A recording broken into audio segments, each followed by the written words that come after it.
So let's go ahead this morning. Briefly, I'm not going to keep you here long. I want us to go ahead this morning. I'm going to, the month here is the month of what? Commitment. It's the month of commitment. We want to see what God is using us to do in the month of commitment. Now, I have entitled my sermon, Commitment Matters to God. Commitment, what? It matters to God. Commitment matters to God. Amen? Commitment matters to God. Hallelujah. I want us to read a scripture from 1 Peter chapter 4, verse number 19. 1 Peter chapter 4, verse number 19. Hallelujah. 1 Peter chapter 4, verse number 19. Amen. Anybody there can read for us? 1 Peter 4, 19. So then, those who suffer according to God's will should commit themselves to their faithful Creator and continue to do good. Amen. Wherefore, let them that suffer according to the will of God. Let them that suffer according to the will of God. I will explain that to you. Wherefore, let them that suffer according to the will of God. If you are coming to church and you are worshiping God, if you are praying and you are fasting, if you are giving and you are also preaching the word of God, and you are also evangelizing and ministering to people, and you are suffering because of that, the Lord will expand you. Amen. So say, wherefore let them that suffer according. There are some people who suffer and they are not suffering according to the will of God. Are you hearing me? Job was one of the people that suffered according to the will of God. Even though he was a rich man, he was a blameless man, yet he was tempted. Yet everything was taken away from him. Now let's look at what happened here. Wherefore, let them that suffer according to the will of God commit the keeping of their soul to him in what? In what? Okay, I don't have people in the house today.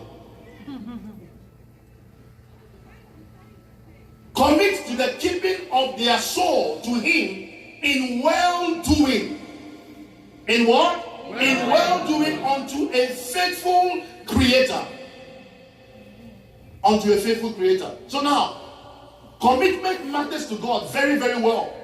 God needs your commitment. Now, if you want God to do something for you, he needs your cooperation in doing what he wants to do for you. And that your cooperation is your faith. Are you hearing me? You know, somebody said, if God says that he's going to bless us, then why are we suffering? God knows he's going to bless you, but you must engage into his covenant. You must engage into his agenda. You must engage. You must be committed to his will. And if you're not committed to the will of God, you are you are doing something different that you will not be able to benefit from. So commitment is very, very important. You want to be committed. Now, when we come to our lives, we realize that even in the society, commitment is very important. In your friendship, to your family members and to your friends, commitment is very important. It is what? Very, very important. Let's go with the scripture again. It says, wherefore, let them that suffer according to the will of God commit the keeping of their soul. The keeping of your soul. Somebody say, my soul. My soul. Rejoice and praise the Lord. Now, let them commit into the what? The keeping of their soul in well-doing. Whatever you do to God, do it very well. Don't do it partially. Are you hearing me? Even to your own friends, even to your own people, do it what? Don't do it partially. Do it completely from your heart, with your mind, your soul, so that you can receive that blessing from it. May you receive that blessing in the name of Jesus. Amen. Are you hearing me now? I want to say, what do we mean do we mean to say to commit? When they say you should commit, what does that mean? To commit means to entrust or deliver. To entrust or deliver. To commit means to entrust. Are you hearing me? Commit to one's charge, to deliver, entrusting to one another, to give into an account for somebody. Now, if I commit this microphone into your hands, or I give you this microphone, I have trusted you enough to know that no matter what happened, you will not disgrace me. The gift God has given to you, God has entrusted that gift to you because He knows you are capable of delivering that gift to other people. So, if you are committed to something, it means that you are attached and you are hooked and you are able to deliver without any failure. So the question I want to ask you today, what are you committed to? Who are you committed to? And what is your commitment to God? One of the things that will take us very far and that will open breakthrough in your life is when you are committed to God. No matter what is happening in your life, whether it is raining or shining, you will hold on to God until Jesus appears. Can I hear it louder? Amen. Amen. So it is not in your ability to doubt God when He says, I have entrusted some things into your hands. Is someone listening to me? Now, when you are committed to something, when you commit to something, you will not give an excuse. You will not do what? Give an excuse. Okay. So, if you are married and you are husband and a wife and you are married and you are committed to your wife, can you give an excuse? The Bible says that on that day, the Bible says that till death what? Do what? Some of the people don't know. You know what I'm talking about. You have been to too many weddings. You know what I'm talking about. So you are committed. You are attached and you cannot detach yourself. In the same way, Jesus is the master of the church. We are committed to Him no matter what happened, whether you are insulted, whether you are disgraced, whether they name you or they give you name, you know that your focus is on God. Apart from God, nothing can separate you from the love of God. If somebody love God, you will see them in their action. You will see them. There's no excuse. There's no giving up. You commit. So this man is a man of commitment. You want to commit to your families. You want to commit to the environment. You want to commit to the community. You want to commit to the church. You want to commit to God and say, God, what is it that I am doing that is not benefiting my life? This time around, God, lead me to do the right thing and let me receive the right result. In the mighty name of Jesus. I want us to look at one of the steps, some steps to commitment. The first step to commitment is conviction. It is what?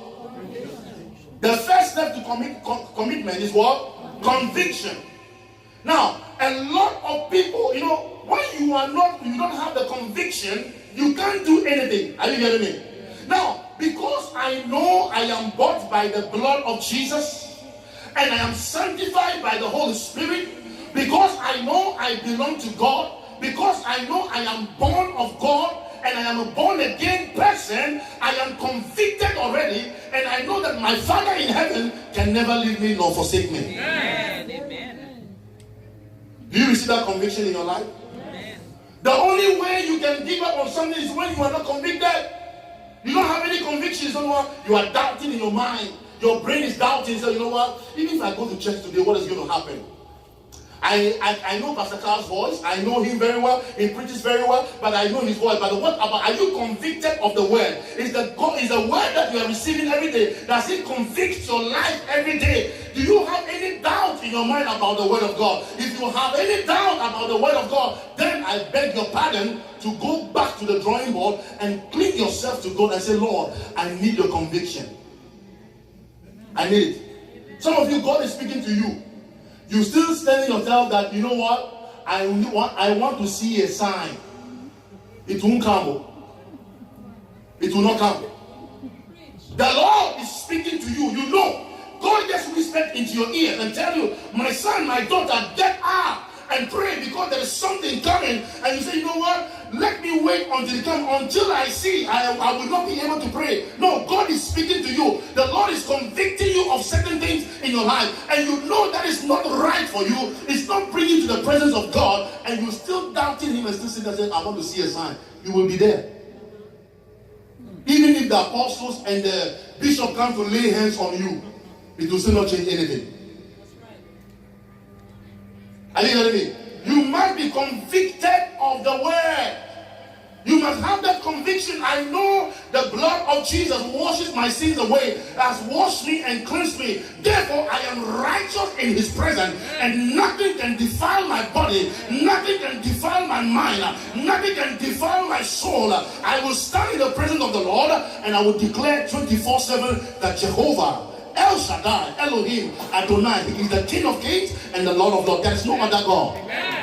Do you have that conviction? You must be convicted. You must have that conviction. Nothing will change my mind. I tell people that I don't preach the gospel because of money. No, I'm not doing it because of money. Are you hearing me? I am doing it because the Lord has delivered me from the powers of darkness into the power of light. Now I am able to stand and speak because I am no more in that place where people will look at and say, you know what, you have come to a place of obscurity and there's nothing for you to do, but the Lord has delivered me from the power. You know how many people who are going to trials in their life, but still something happened to somebody in a minute, they die. But you and I, we are still alive. Keep your hands together. You are still alive because you have the conviction, you know that the Lord that you serve is a God that can never fail you. I say your God will never fail. Tell somebody your God. Or say like you say your God will never fail. Say my God cannot fail me. You must be convicted. You must have the conviction to know that Jesus is the Lord of your life. That is the only way you can be committed to it. Now, if you get a job and they said, I am employing you to come and work somewhere else, and you get to that place and they have not revealed anything about the job to you, when you are doing that job, how would you feel? They have not discussed salary. They have not discussed benefits. They have not, they said, you just be working. You just be working. So you just be working. We will talk about it. You just be working. We'll talk about it. No salary, no benefits. Mention them. No incentive, no promotion, nothing, no package. When you are doing that job, what happened? You are doubting in your mind if something is going to come to you. But this one is unconditional. When you receive him, everything is embedded in that package. Love is inside. Goodness is inside. Success is inside. Oh, the blessing of God is inside. Even the help of God is inside. The Bible says, I wish above all things that man prosper and be in good health. Will prosper and be in good health. I wish above all things, because it is part of that package. It is not detached from the covenant and the blessing and the promise of God. It is inside. So I am convicted. And I know that my God is the one that holds me. Whatever happens, he will still stand for my life. Stop, quit yourself. Stop getting afraid every day. People, you call somebody, you're talking to the person, say, Pastor, if only you know. You will not know until you enter somebody's farm. Then you will know that it's not only your farm that has snakes. Some other people too have snakes in their farms. What do I mean? You will enter some people's home, then you will know that you are not the only person in trouble. You are not the only person going through trial. You are not the only person going through the storm. But because I have chosen to be committed to God, I know he will not fail me. I have chosen the path that nobody is asking me to choose, but I chose it myself, and I know God has delivered me seriously, and I ask him to worship him 24/7. What about you? When the rain shines, or when the rain falls, or the sun shines, today we are up, the next day we are down. Today we are up, the next day we are down. Today we are up, the next day we are down. Today we are up, the next day we are down. But tomorrow, when tomorrow comes, when men are saying there is a casting down, you will beat up your chest and say there is a lifting up. I don't care what happened to me. As long as I am alive, beat your chest and say, as long as I am alive, I will worship him until Jesus appears. So you must have the conviction. Don't let anybody suggest to you. No. Don't let anybody. I remember one of my uncles, I believe that what I'm preaching, you will look at it one of these days on the YouTube. He looked at me one time, and then I went to him just because I wanted some endorsement, to put on my Bible college, recommendation. And he looked at me and said, there are too many things people are doing. Is this what you want to do? Is it what you want to do? You want to be a pastor? Pastors, they don't have money. I refuse that. In the name, I am a millionaire. If you don't say me, you are exhausted. Are you hearing me? It is not showing now, but the Father I have in heaven has everything in store in heaven for you. Because my God shall supply all my needs according to the riches of what? By Christ what? Jesus. He will supply it. Even though it's looking this way, a time is going to come you will not recognize. You see, I saw my brother, I did not even recognize him. Because the grace of God is abundant. When grace comes on you, you look like a different person. When mercy comes upon you, when people look at you, they have no option than to help you. May you receive that mercy. I said, may you receive that mercy. In the name of Jesus. So number one, the step to commitment is what? Conviction. You must be convicted. Really seriously to know that God is the one that is calling. Luke chapter 22. Luke 22 verse number 56. Let's go ahead. Luke 22. Karabo Shadabaya.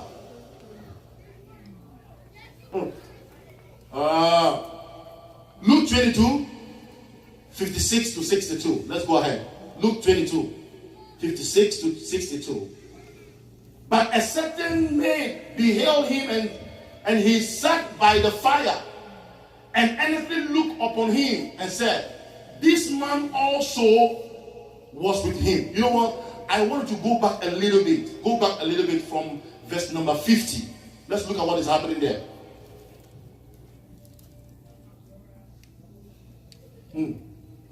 Are we there?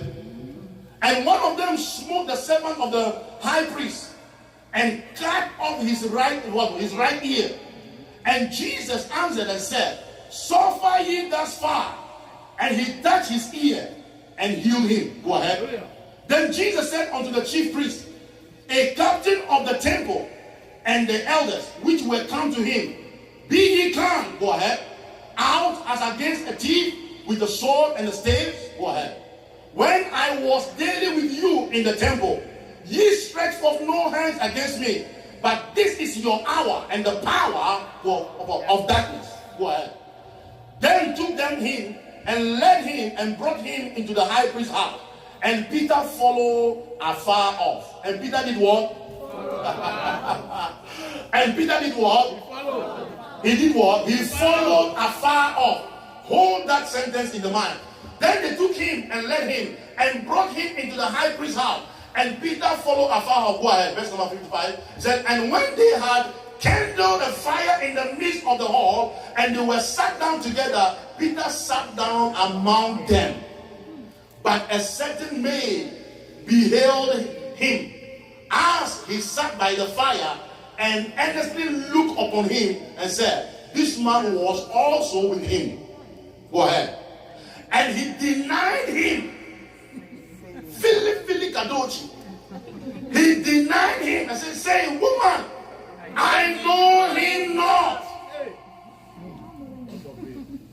And after a little while, another saw him and said, thou also of them. And Peter said, man, I am not. And about the space of 1 hour, after another confidently affirmed, saying, of a truth, this fellow also was with him, for he is a Galilean. And Peter said, man, I know not what thou sayest. And immediately, the Bible says, while he spake, the cock what? Crew. Now, what does that happen? It is the time Peter was so close to the Lord Jesus Christ. He was so committed to him. And when Jesus turned to the right and turned to the left, Peter is always there. He will call this guy every time. And the Bible said, listen to me, the Bible said, and when he was identified as one of Jesus' members, he said, I know him. He said, Chineke, I have never known this man before in my life. So in public, he denied the master in public. In public, he is saying to the people, I am not with him and I have never seen him before. I don't know him at all. The question you are asking yourself today, when you are in public, when you are in a gathering, are you able to announce God? Are you able to say, you know what? I don't care what people say. If I am a believer, I am a believer for Jesus. And I cannot go any other way but to go to the way of God.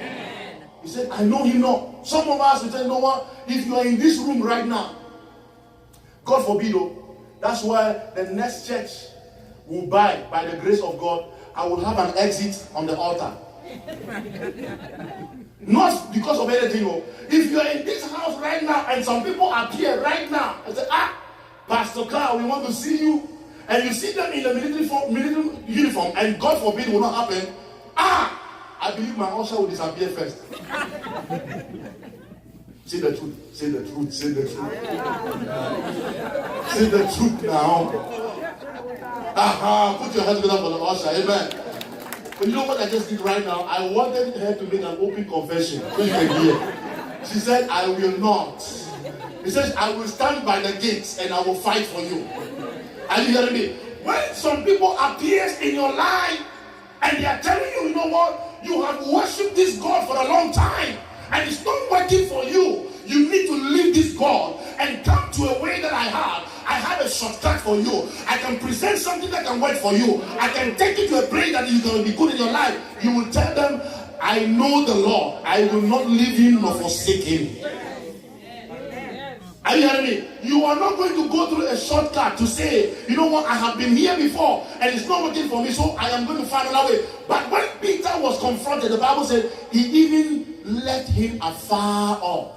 Pastor of the church is preaching the gospel and there is a problem in the church and the people say, do you go to that church? They say, what church? You forgot the name of their church. I asked one brother one day, I asked him, I said, do you go to church? He said, yes. I said, what is the name of your church? That was last year during the conference to come and play for us. He said, Pastor, I think I forgot. I said, forget about it. Forget about it. Can you belong to a company and forget a company? If I'm a manager, I will take your salary that way. Are you hearing me? He said, I forgot. I said, you forgot. No, what happened in our life is that whenever problem confronts us, we are quick to give up on Jesus. But he is the master that will never give up on you. So many things can happen to you. The Lord is still standing by you. The Bible said that Peter looked at the man and said, he was asked how many times? 3 or 4 times. Said, do you know this man? You look like a Galilean. I said, bam.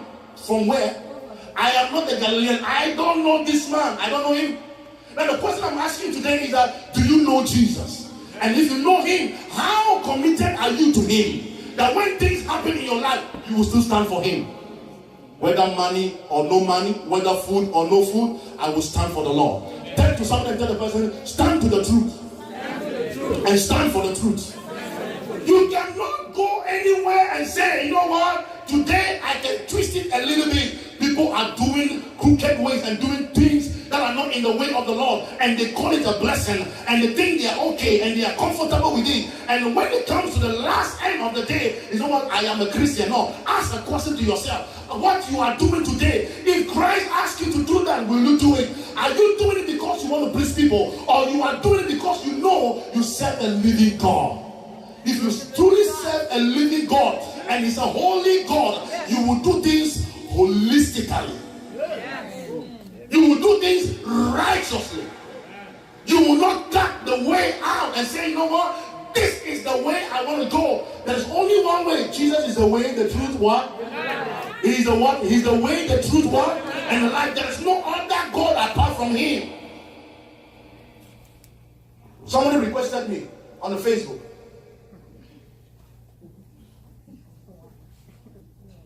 The person had the courage to request me.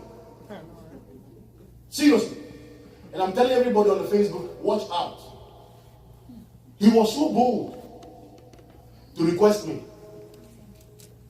And now when I look at his title over there, He said, I make blood money and I can give you money.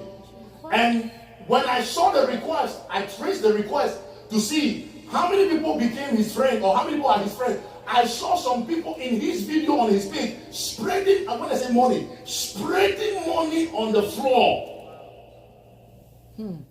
And I read his profile, and he had some things over there, and said, you know what? If you want big money, if you have blood money, you have this, you can forget about it.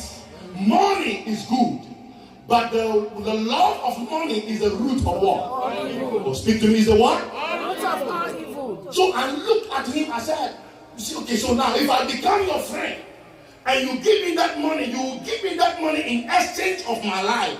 To Fiakwa, I have 3 beautiful girls that I cannot afford to lose just because of money. Yeah. And you want me to get to a crooked way to get money? God forbid, may that not happen to you. Amen. I said, may it not happen to you. Amen. So I look at his profile and I look at everything. And then you know what? When I take him off, he requests me. There's a way to block him. I knew there's a way to block him. And I said, deny. The following 3 days, he came back. I said, this guy is bold. And then finally, I went into the messenger box. I said, may the blood of Jesus and the fire of the Holy Ghost come upon your eyes. And may you receive Christ. If not, fire on the mountain. He responded after 2 weeks. He said, if you don't want to be back, it's not the fault. Leave me alone. I said, God bless you. This is not a black man. This is not, I'm telling you, this is not a person of my color. It is a person of, you know already. And I said, I used to, so people think that in this system, there are evil, that there's no evil in this, there are too many evil in this system. Are you hearing me? Then another person also wrote to me on the messenger, requested me, and I accepted. And then, oh Jesus. Sometimes when I do it, I laugh. And I accepted it. They said, this is my Gmail. You can reroute the message into Gmail. I said, you met me on Messenger. Stay on Messenger. Are you hearing me? You met me on Messenger. Let's be a messenger. There's no reroute. Are you hearing me? Then I said, where are you chatting from? Then he responded. He claimed it's a she. He responded. And when he responded, he said, you know what? I have a problem right now. I'm leaving right now. I said, don't leave. Let's chat. Don't leave. Where are you going? Don't leave. Just stay there. So I was chatting with him. Who's supposed to be she or he? Or he, she, or she, he? I don't know. And we were conversing. And then he said something. He said, you know what? I just have a problem right now. And this is so dangerous. And I will need your help. I said, okay. Mention your help. He said, can you wire me only $50? I said, only $50? Wait, let me teach you a lesson. I said, in the first place, do I know you? Number 1. Have you met before? Number 2. I said, you are disguising yourself from a man to a woman. If you don't repent, fire. He responded. He said, back to sender. I said, you are from Africa.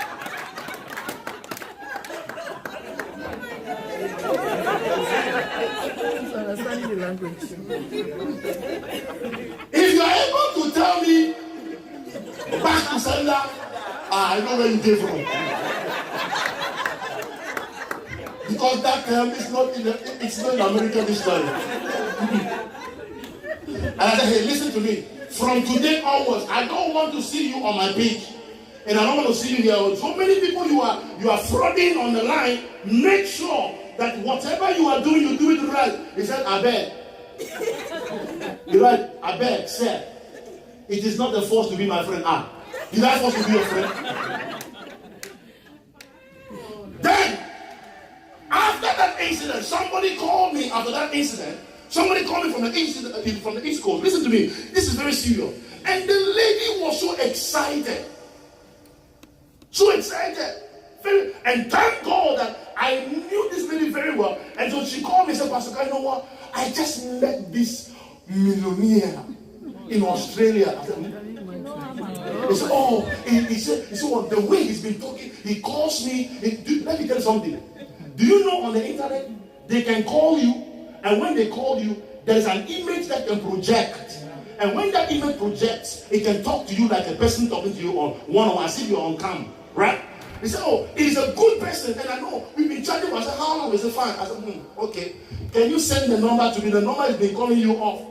She sent the number to me, and I called the number through the Sky Alert com, and I realized that they said this number is a suspect. And when I told her, I said, no, I know you're a pastor now. I know you're a pastor. I just want you to pray with me because it's a good thing coming. I said, who told you? I said, in the first place, how did you started your communication? He said through Gmail. I said, you are finished.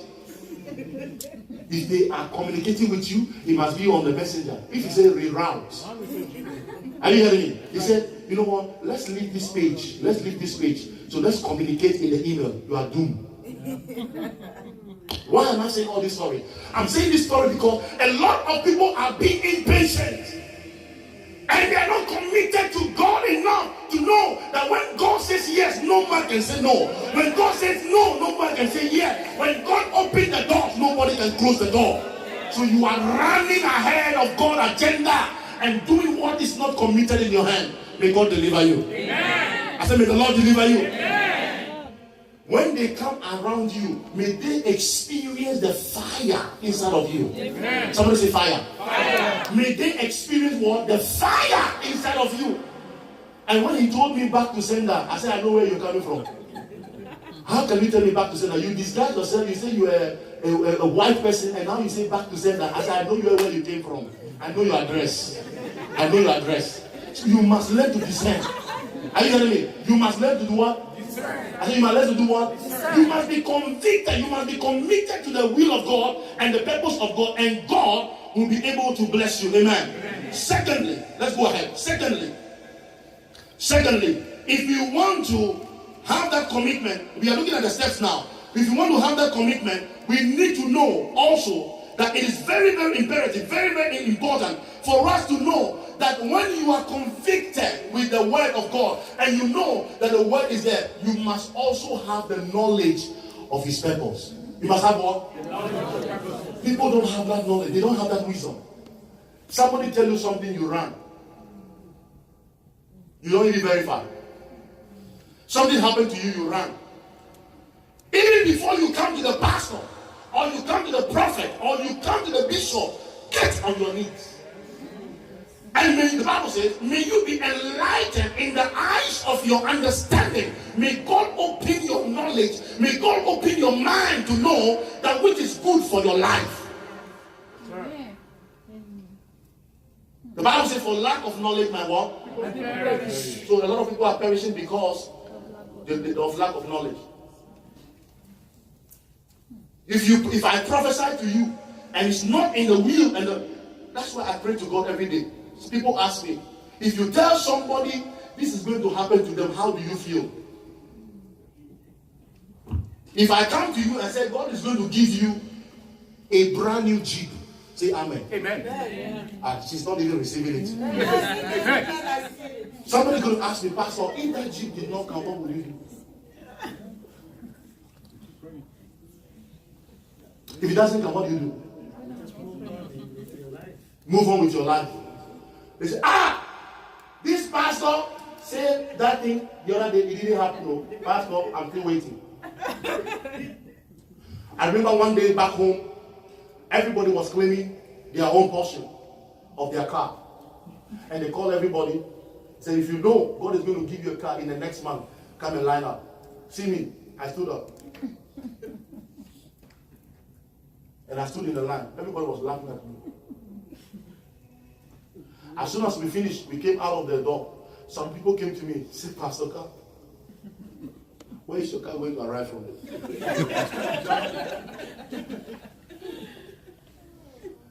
You know why they asked that question? You know why they asked that question? I will tell you something today that you know that God is great. There are some places we've been to, when you look under our shoe, there is a long map. There is a long map. But how many of you know the California map? You know how the California map look like? You know how California map look like? California map looks like this. Right? Long map under the shoe. And inside the shoe, there's a curtain. You get what I'm saying? There's a paper, hard paper, inside the shoe that is blocking the sand from entering the shoe. Inside. You know where we came from? I don't know if you know where we came from. There are some places when you pass, there are gravels. 3 particular gravels, God the Son, God the Holy Ghost, will attach with your shoe. Wherever they go, they follow you.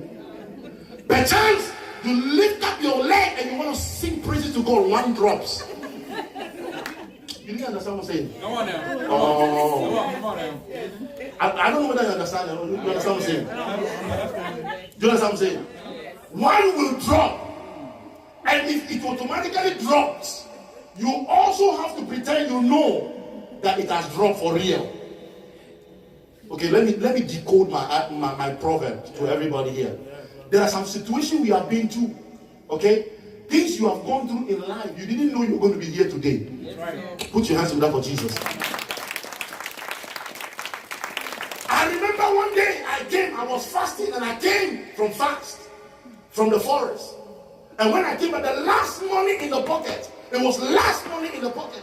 I bought cake and fish. I bought something we call, I don't know whether you know it. It's a form of something prepared in a cornmeal and something. I bought that. And I came to satisfy myself for the fast. And I reserved from the chest of the fish to the head. I reserved it. And I ate from the chest to the tail.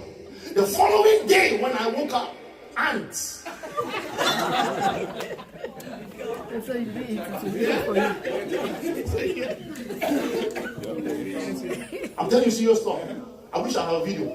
When I woke up the following day, that was the only money that was left for me to take back to the forest and come back. When I came back from the forest and I wanted to visit my meal, there were strangers and there were visitors surrounding. They were moving the head of the you know those people, you know how they behave. They shifted the location of the fish to another area of the. There's a scripture in the Bible. Listen to me. There's a scripture in the Bible that says, "Oh mountain, oh you mountain, oh thou mountain before the Zerubbabel, thou shalt become flat." I said, "I am a big fish, you are a small ant. Let's see who's going to die first." So I lighted my gas. Put the fish on top. When I put it on top, it just roasted them instead of fish. To me, somebody said shake it. Who to shake what? To shake what? So, thank you. I heated my food, put it on top of it. Was an oil rice. I remember oil rice. I put it on top of oil rice and they went inside. And when you see that outside, we say, "It is well with me. It is well with me." There are strangers in the coming. Once God's child has spoken, it is well with me. By the grace of God, the Lord has shifted your location to a different location. You must be grateful to God. You are no more in that place anymore. The Lord has moved you from nothing to something. And you have it because you are committed to Him. You have the word of His knowledge above you. And God is taking you to a higher place. There are times we make our own fragrant soap to bathe. Do you know what that means? You make your own soap to bathe. And that soap comprises 8 pieces of soap. There's Irish Spring. There's Guardian. There's Kiso. There's Lux. There's what? Caress. There is Joy. There's Zeal. There's Dove. All of them were dropping some months ago, so they were back in the corner of the bathroom. And when